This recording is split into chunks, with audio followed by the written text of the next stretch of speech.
People don't like talking about death. At least some people don't.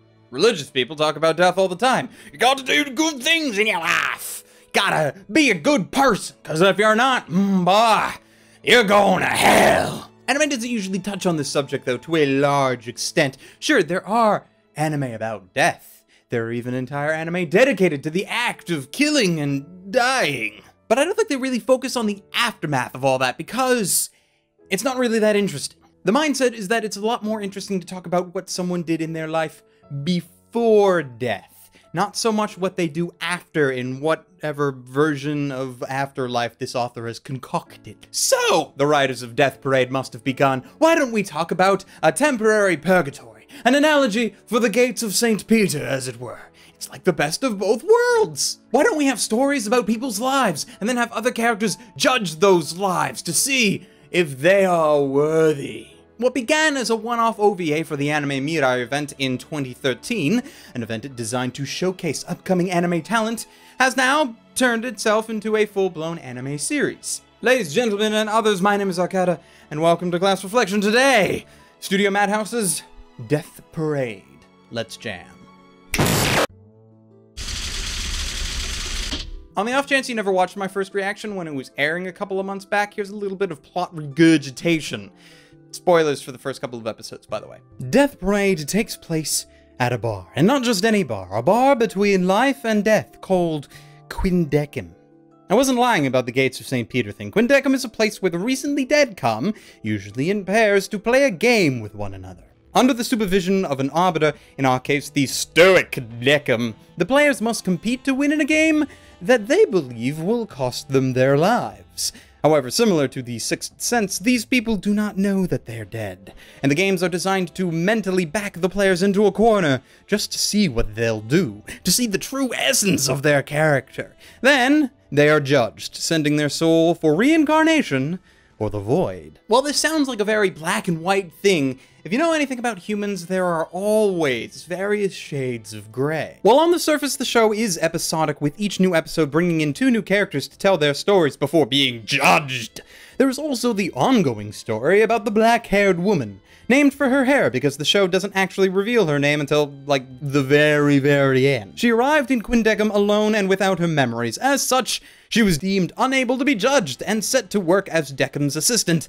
until such time that her memories return. While she never knows anything about herself, the funny thing about amnesia is that the core essence of who you are never changes, which leads her to become a sort of voice of reason and human compassion for Decim's judgments. The judgments themselves are a part of the entertainment value of the show, and it's something that I enjoyed immensely. It becomes a little game for you to try and determine what the judgments are going to be before they are officially revealed.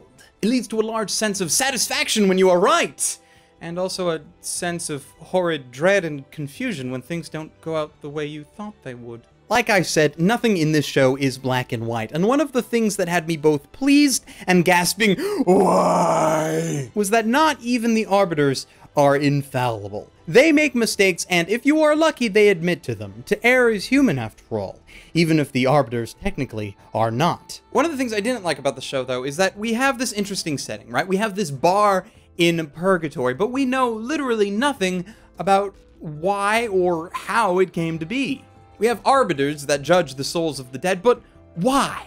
For what purpose? Is it to somewhat cleanse the earth so that only good souls get reborn? How's that been working out so far? Because last I checked, even in the earth of the show, Earth is a pretty horrible place, full of many horrible people. Though I suppose there is a limit to how much they could actually get around to explaining in the short amount of time that they had. To answer everything they would have needed to also explain where all the new souls come from in the first place, considering the overall growth of the human population. They would need to explain how they actually judge all the souls of the dead. As they stated, the rate of deaths per day several times, and it was rather high. But they never indicate how all of those souls end up being judged from a logistical standpoint. One thing I wish the show didn't do was constantly show us how good it is at not showing us things. It gives you hints and refers to things offhand a lot, and for me the jury is still out on if the payoff was good enough for all of it. Because if you know me, you know that I believe that the ending to any show is paramount, and while I did actually like the ending of this particular series, I am not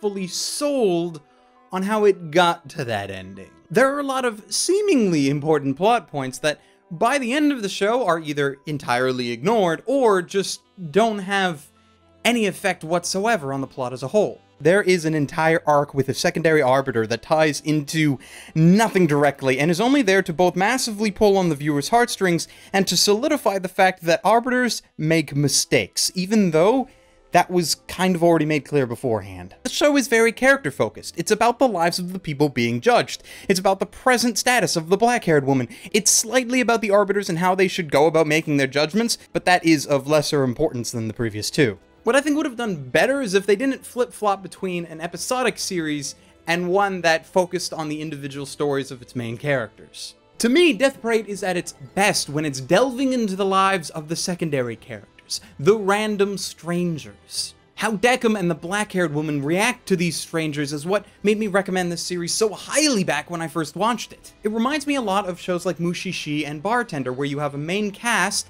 and you get to know that main cast by how they react and interact with other characters and their stories. If only they just stuck with that, then, well, not to say that it would have been any better, but I probably would have preferred it. That's just me, though.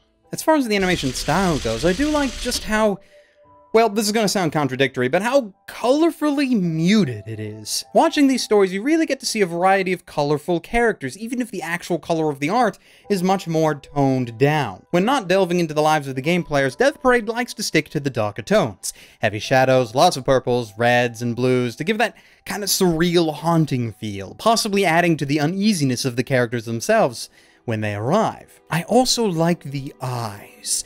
The particular attention brought to them and how they react to various stimuli throughout the show. It's a minor thing, but still something I thought was interesting. Also, the opening is amazing! Death Parade is also the first show that I've reviewed that has a broadcast dub, but since my thoughts on this particular dub haven't changed since my first reaction of it, here's a quick flashback for you. I have this problem where I can't watch two versions of the same show. What I mean by this is that I can't watch a show in two languages. That's a more specific way of saying it. Yes, two languages. So if I watch a show, first off, in Japanese, it's very unlikely that I'll ever want to watch it in English, even if the English dub is passable to really good. Vice versa, if I watch a really good dub, I probably won't want to watch the show in sub. It's because the voices that those actors give the characters become ingrained in my mind as the voice for those characters, and then it just seems weird to watch them with different voices. I just don't like doing it. I bring this up because with Death Parade, I can watch both with no problems, and this is extremely odd for me. I watch the show's new episodes when they come out in sub because, again, sickness. But Funimation also has the show in their broadcast dub lineup, and I've been watching it every Wednesday for Double Talk and enjoying the hell out of it. And it's also really weird because the voices for Decim have different tones to them. In Japanese, Decim's voice is rather low, which goes along with his very serious personality.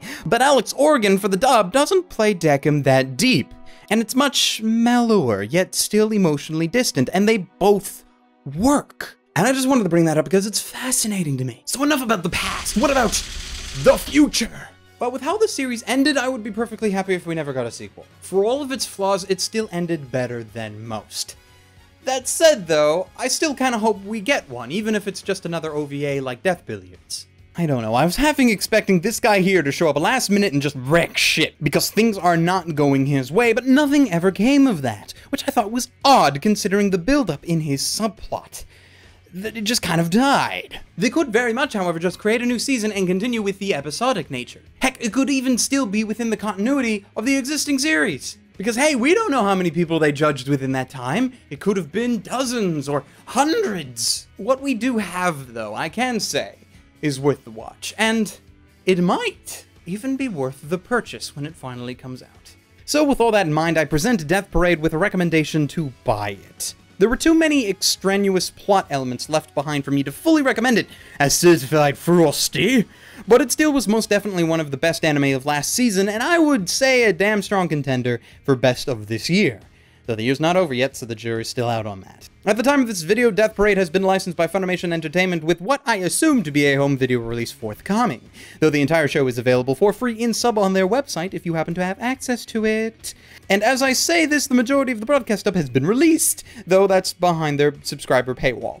It's also been featured on Funimation's advertised Double Talk block every Wednesday, a talk show between Justin and Lauren from Funimation, as well as Chad from ScrewAttack.com. So if you want to go check that out too, you should, because it's actually quite entertaining. For alternate anime recommendations, I first point you towards Mushishi, as an example of an episodic show done right, with 2 full seasons and a movie coming out soon.